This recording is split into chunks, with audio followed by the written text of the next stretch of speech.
Narcissist. We can talk about narcissism from all different angles and from how it's affecting you, but many times people are wondering what actually is a narcissist. Narcissist personality disorder is a personality disorder that has 9 distinguishable traits that are associated with it. To be diagnosed, you have to typically have at least 5 or more of those, and there has to be a prevalence early in adulthood and present in a variety of contexts. I'm going to talk to you really quick, and I'm going to read through the DSM-5, the diagnostic criteria for narcissistic personality disorder. See how many of these you recognize that are inside your relationship that are influencing and affecting your life. First one, narcissists have a grandiose sense of self-importance, meaning they exaggerate achievements, talents, and expect to be acknowledged or recognized as superior without those achievements. Narcissists want to be recognized for things that they've never done, of how they are, of what they should get from other people, even if they've never even put in the work. 2, is preoccupied with fantasies of unlimited success, power, brilliance, beauty, or ideal love. Like that piece of not just being the best of everything, but also these fantasies of, hey, I can actually do this. This is who I'm going to be. Ultimate, unlimited power, success, brilliance, beauty, or finding this ideal love, right? You'll see him go from person to person to person. This person doesn't get me. This person doesn't get me. This person doesn't get me. Number 3, believes that he or she is special and unique and can only be understood by or should associate with other special or high status people or institutions. Right? That kind of chip on the shoulder, right? I think I'm better than other people. I think I'm more special than other people. I think that other people should look and think of me. We'll talk about that in a minute. Number 4, requires excessive admiration. A lot of times narcissists want attention, admiration, respect, all the focus, all the energy around them. If it's a vulnerable narcissist, then they're like, I don't want the drama, but all the drama is still around them. 5th one, has a sense of entitlement. This would be an example of unreasonable expectations of especially favorable treatment or automatic compliance with his or her expectations, right? Expecting to get something out of the situation right away. You need to comply. You need to respect. You need to do what I'm telling you to do. But a sense of entitlement of like, well, I'm owed this. Like you should owe this for me. Like I should get what I want. 6th one is interpersonally exploitative. So takes advantage of others to achieve his or her own ends.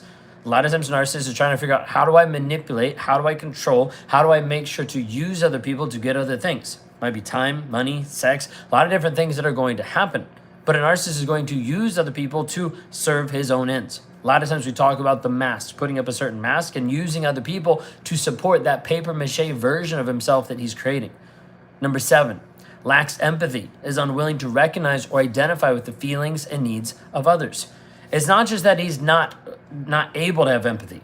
He's also not willing to recognize and identify with the feelings of others. He would rather die than actually have to be vulnerable. He'd rather like tell a lie and run the opposite direction than actually be honest.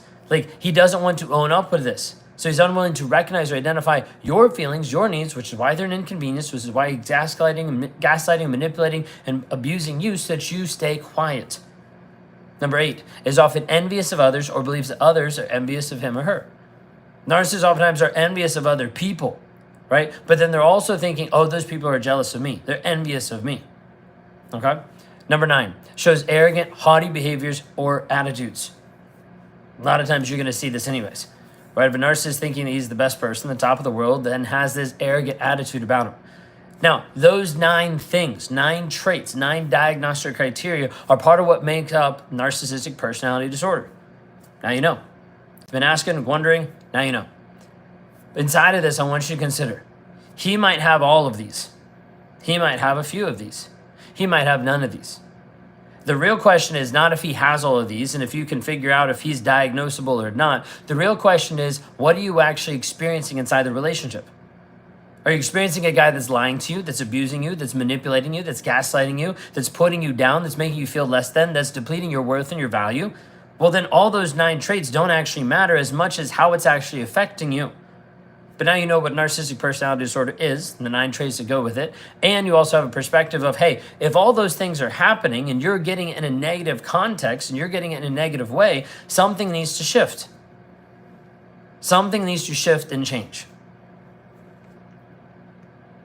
Question is, when will it? When will it actually shift or change for you?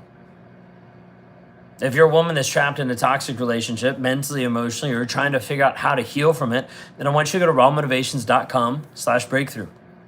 An opportunity there for you to book a free call with me for us to sit down and actually build a plan to find your healing so you can understand it from this side of things, so that you no longer go back to a toxic relationship. You break the trauma bond completely. You no longer have this addictive cycle that keeps happening over and over and over, and you find your confidence, your clarity, and you rebuild you again.